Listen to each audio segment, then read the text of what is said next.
Oh, what's wrong, Zipnix? Are you a pussy? Alright, so a couple people have been talking about this, so I'm gonna attempt to shed some light on this topic, and or just piss everybody off, whichever one comes first. With the new Shattered Web update, customizable player models were brought into the game for the first time ever. Now, this has come to a mostly negative feedback due to the fact that in certain areas, some of these models can be difficult to see. I'm going to start this off by saying that, yes, I do in fact believe that something needs to be done about these models, but banning them outright I don't think is the correct thing to do. The next thing I'm going to say is, Anomaly, you're a dumbass. He didn't see me! He didn't see me! He literally didn't see me! He looked. What?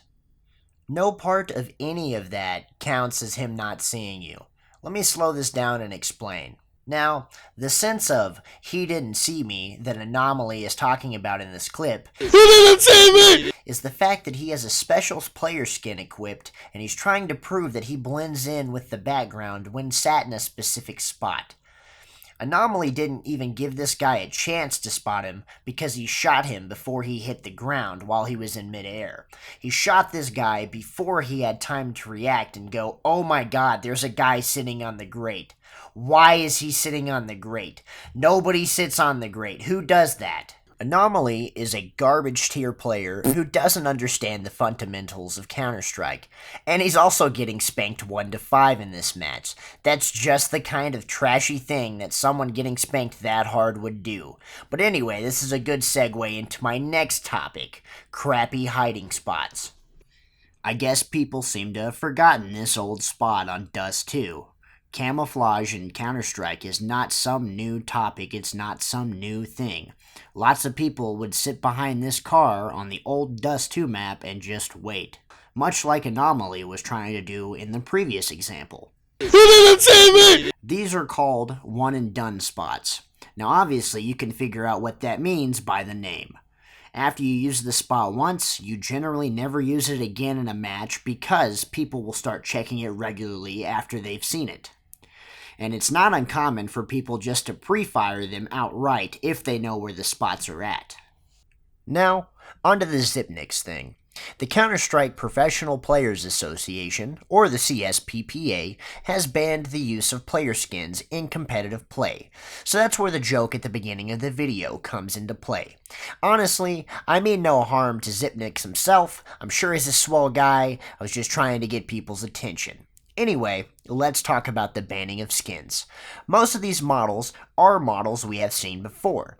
Therefore, as an example, seeing an SAS soldier on Nuke wouldn't be too out of the ordinary. It's just a model from a different map, but a model we are used to seeing.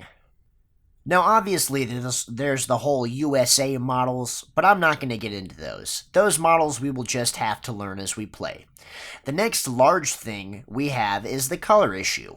I do in fact believe the color choices for these players is kind of wonky. You can see where Valve attempted to contrast certain models with different colors, but the contrast effect that we got is not enough. We would need more contrasting colors on the models, and that would literally solve all of our problems. I mean, if FMPone actually knew how to update a map, instead of just slapping green on everything, this wouldn't be as large of an issue.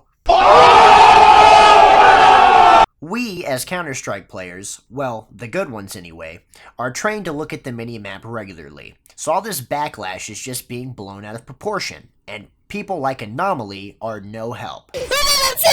Remember, we play on high digital vibrance, which already helps distinguish player models against the background, regardless of color. And when we spot a player, we use our peripheral vision to see his location on the minimap just in case. So, not seeing someone because you didn't check your minimap just plain makes you a bad player.